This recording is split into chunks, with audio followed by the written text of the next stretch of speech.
ئەکادیمیان و شارەزانی بواری سیاسی و ئابووری ڕایدەگەیەنن هەڵدان بۆ چارەسەرکردنی کێشەکانی نێوان هەرێم و بەغدا بەشێک لە قەیرانەکانی هەرێمیش چارەسەر دەکات و بە پێویستی دەزان بۆ هەنگاوە پەیوەندیەکانی هەرێم لەگەڵ ناوەندا ئاسایی بکرێتەوە. ئەسڵ لە ئەساسەوە نەدەبووە ئێمە کە تەکید لە بنیاد خۆمان نەکەین بچین لەگە بەغدا تێک بدەین، چونکە ئەمە بە پێی دەستور تا ئێستاش هەر بەشێکین لە دەوڵەتی عێراق.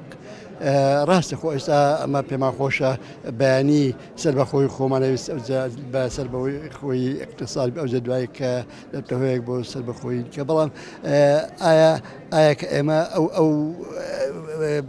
ئەو مەسەلانەمان بەو ئاکارایی دابرد و خۆمان لەگە بەغدایە لێک پسڕاند بۆ ئەوەی کە بتوانین بە خۆمان ئیدارەی خۆمان بکەین و بە قسەی مەسئولەکانی و خۆمان بە خۆمان نەفتی خۆمان بفرۆشین و ئیدارەی خۆمان دەکەین و معاش تەئمین دەکەین. ئایا ئەوانەمان کرد؟ تەبعاً بەتاکید نە.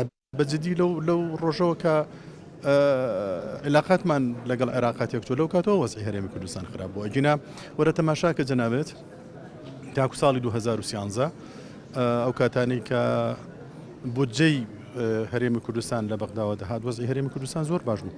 یعنی ئەگەر تەماشای پرۆژەکانی وەبەرهێنان بکەیت لە هەرێمی کوردستانە تا ئەو کاتە بە هەزاران پرۆژەی وەبەرهێنان هەبووە کە لە چوارچێوەی بودجەی هەرێمی کوردستانە جێگەی بۆ کرابوو. بێجگە لەوە کە هاندانێکی زۆریش هەبوو بۆ پرۆژە وەبەرهێنەکانی ئەجنەبی، یعنی بیانیەکان لە هەرێمی کوردستان. لە هەمووی گرنگتر ئەوەیە کە ئەبێ هەرێم خۆی ساغ بکاتەوە. ئایا ئەو پەیوەندی لەگەر کوردستانە وەکو هەرێمێک لە چارچێوەی عێراق دەمێنێتەوە یا بەرەو ڕاگەیاندنی دەوڵەتی سەربەخۆ دەچیتن و هەر یەکێکیش لەمانە ئیعلام بکاتن پێویستی بە ئامادەکاری تەواو هەیە. سەرلەکوانێکی کۆمەڵی مەدەنیش ڕایدەگەیەنێت ڕێخستنەوەی ناوماڵی کورد فاکتەرێک دەبێت بۆ ئاسایکردنەوەی پەیوەندیەکانی هەرێم لەگەڵ بەغدادا. پەیوەندیەکانی نێوان ناوەند و هەرێمی باشووری کوردستان بە شێوەیەکی زۆر نازانستیانە و نەحەکیمانە تا ئێستا بەڕێوە چووە. هیچ کاتێک بەرژەوەندیەکانی گەل بە بنەمانە گیراوە. ئەوەی کە ئەبینرێ بەداخەوە ئەگەر بێت و بەم شێوەیە بەردەوام بێ یاخود لایەنێک لەو لایەنانەی کە بووە بە بربەست لەوەی کە داهاتی گەل لە بندەسەڵاتی حکوومەتی ناوەندیدا بمێنێتەوە و خەڵک برسی و هەژار بکرێ بە ناوی کۆمەڵێک دروشمی بریقەدار و دروشمی گەورەی بێکردارەوە.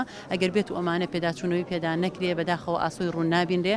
بەڵام پێویستە کە لایەنە سیاسیەکانی دیکەی بەشداری حکوومەت هەڵوێستی ئەرێنیان هەبێ و هەڵوێستی ڕادیکاڵیان هەبێ بۆ ئەوەی کە فشار بخەنە سەر ئەو لایەنەی دەسەڵات کە ئەمڕۆ بووە بە هۆکاری ئەوەی پەیوەندیەکان لەگەڵ حکوومەتی ناوەندا کێشەی تێبکەوێت و گەل باجەکەی بدات.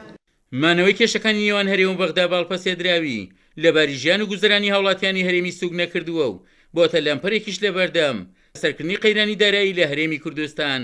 عومەر غەریب، کورسات نیوز، کەرکووک.